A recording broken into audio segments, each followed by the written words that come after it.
Karibu tena mtazamaji, tuendelee na taarifa yetu na sasa tuelekee kaunti namba 16 ambapo wakazi wa Mlolongo Phase 4 wameeleza hofu kuhusu usalama baada ya mfanyabiashara mmoja Jimmy Mutava kutekwa nyara na watu wasiojulikana waliokuwa wamejihami kwa bunduki.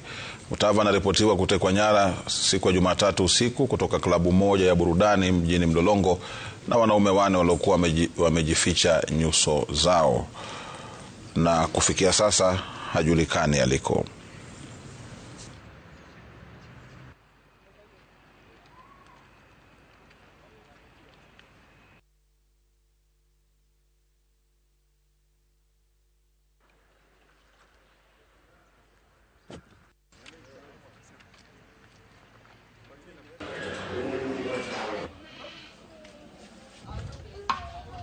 Alipigiwa simu na Vincent. Akamwambia niko na OCS hapa tunaongea. Sasa yenye walikuwa wanaongea na Vini ndio alisikia watu wamemuattack na akapiga duru. Halafu sasa watu wakamtolea gun, walikuwa wamevaa mask na wakamuingiza kwa gari. Sasa kutoka hapo hatujui ako wapi, tumezunguka station zote hatujampata. Tumeenda tukaandikisha OB.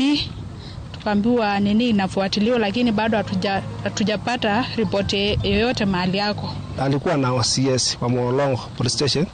OCS tulimuuliza, alisema yeye aliamka kwenda kwa choo, kurudi akapata ametekwa nyara. Kaona double cabin na kuna mtu ameshikwa. Alafu polisi akatoka akasema wako kazi. Alafu muingiza kwa gari waka speed off. Kama hako na makosa yote na anaweza kuwa alishikwa na polisi, si wangempeleka police station aandikiwe mashtaka. Kama hako na makosa yote apelekwe kotini, mbona wanamshika na wanapatia na yeye? Inasemekana hakuna mahali hakuna police station zote hayuko.